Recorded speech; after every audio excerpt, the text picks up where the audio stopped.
Her hands were shaking, her vision blurred with tears. All she could do was whisper, "What is this?" Because the numbers staring back at her weren't just ink on paper. They were proof that someone saw her, really saw her, and decided her struggle mattered. This is the story of how a struggling waitress in a quiet Ohio town was handed a miracle written in ink. The checkered tablecloths, the scent of garlic and basil, the laughter of regulars who knew her by name. This was Shanice's world now, smaller than the hospital halls she used to walk, but no less full of life. Every shift was a balancing act. Smile, serve, survive. Every tip went somewhere before she even counted it. Rent, diapers, gas money, the electric bill that had already been extended twice. But that Sunday, that one quiet, rain-soaked Sunday, would be different. Shanice Bellamy had been serving tables at Lucia's Trattoria in Marietta, Ohio for months now, long enough to know the rhythm of the place. The hum of quiet conversations blending with the clink of coffee mugs and the faint crooning of Sinatra drifting for the kitchen. Long enough to perfect the art of the polite smile.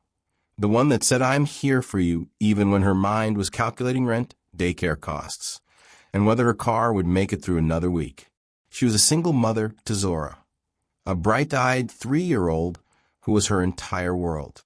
Once upon a time, Shanice had worn hospital scrubs instead of a waitress uniform.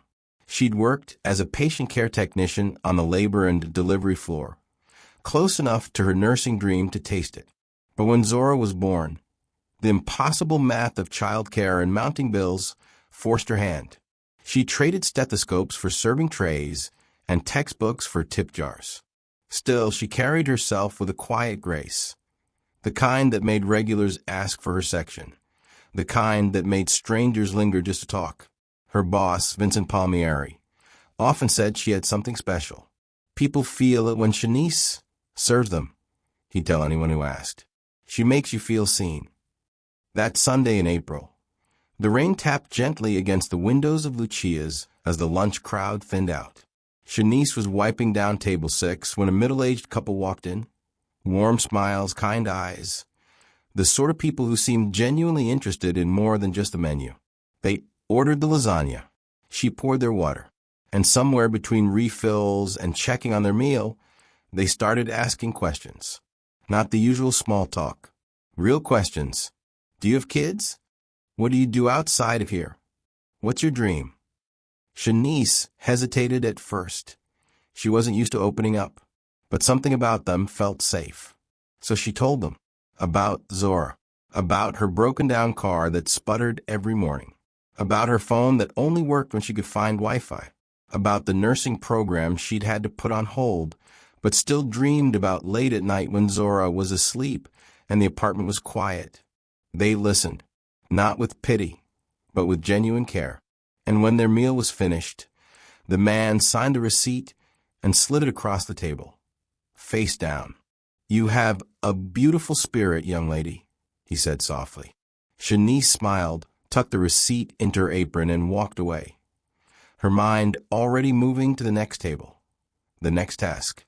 She had no idea that the slip of paper folded in her pocket was about to make her world stand still. The couple had left quietly. No fanfare, no lingering goodbyes, just a gentle nod and the soft chime of the door as they stepped back into the drizzle. Shanice moved toward table 6 with her usual rhythm, stacking plates, wiping crumbs, her mind already drifting to the next task. She picked up the receipt, turned it over, and the world stopped. Her eyes locked on the numbers. Once, twice, 3 times. Her lips parted, but no sound came out. The pen stroke was clear, deliberate, $2,000, written in bold ink next to the tip line. Her breath caught in her throat. What is this?" she whispered, her voice barely audible. Her hands began to tremble, the receipt shaking between her fingers. "What does this say?" Another waitress, Maria, glanced over from the coffee station. "You okay, Shanice?" But Shanice couldn't answer. She couldn't move.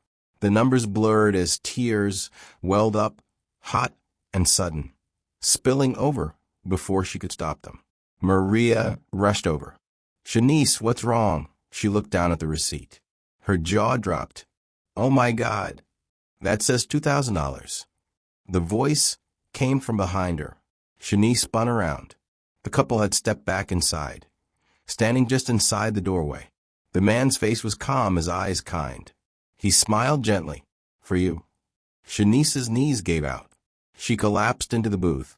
The receipt clutched her chest, her shoulders shaking with silent sobs. Then the dam broke, deep, guttural tears that came from a place she'd been holding closed for too long. Maria wrapped an arm around her, whispering, "It's okay, honey. It's okay." But it wasn't just okay. It was everything. The couple watched for a moment, their eyes glistening too. Then, without another word, they turned and disappeared into the rain. Vincent Palmieri emerged from the kitchen, wiping his hands on his apron. "What's going on out here?"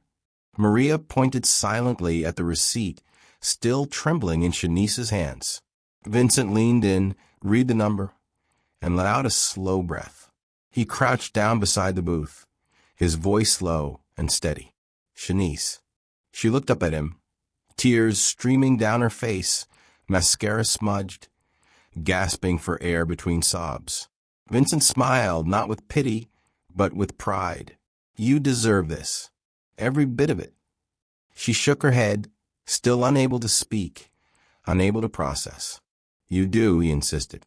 "People feel something when you're around. That couple? They saw what I see every day. You make people feel human. That's rare, Shanice. That's a gift." That night, Shanice sat behind the wheel of her sputtering sedan, the engine idling unevenly in the parking lot. The rain had stopped, leaving the pavement slick and shimmering under the streetlights. She stared at the receipt on the passenger seat, still not fully believing it was real. Her mind raced. "I can fix my phone. I can pay the electric bill. I can buy Zora new shoes, the ones with the lights she's been asking for. I can catch up on rent. I can go back to school." She pressed her palms against her face and let out a shaky laugh, half sob, half disbelief. "God," she whispered into the stillness of the car. Was this you? Was this you reminding me not to give up?" The only answer was the hum of the engine and the distant sound of her own heartbeat. But it was enough. 3 days later, the story hit the local news. Waitress receives $2,000 tip at Lucia's Trattoria, a story of kindness in Marietta, Ohio. The segment showed a beaming Vincent standing in front of the restaurant, gesturing proudly toward the dining room. "Shanice is a heart of this place," he told the reporter. "She connects with people. She makes them feel seen." I think that couple recognized something special in her, and they wanted to bless her for it. Shanice watched the clip on a neighbor's phone, Zora bouncing on her lap. She felt embarrassed by the attention, but also grateful, not just for the money, but for the reminder that her kindness hadn't gone unnoticed, that her struggle wasn't invisible. The story spread quickly through town. Regulars hugged her when she returned to work. Strangers stopped her at the grocery store to tell her she deserved it. Cards and messages poured in from people she'd never met. But the most important moment came later that week. It was late, nearly midnight. Zora had finally fallen asleep after 3 bedtime stories and 2 glasses of water. Shanice sat on the edge of her bed, the apartment silent except for the hum of the refrigerator in the next room. She reached under the bed and pulled out her old nursing textbook, the one with sticky notes, still marking chapters she'd been studying before everything fell apart. She opened it slowly, running her fingers over the pages. And then, for the first time in over a year, she flipped to a new chapter. Her voice was barely a whisper. "It's time." The money wasn't just a tip. It was a message, a nudge, a sign. You're not done yet. For Shanice, that Sunday wasn't about the money. It was about faith, timing, and proof that kindness still walks among us, sometimes in the form of strangers who sit at your table, listen to your story, and leave behind more than a tip. They leave hope, because sometimes a miracle doesn't fall from the sky.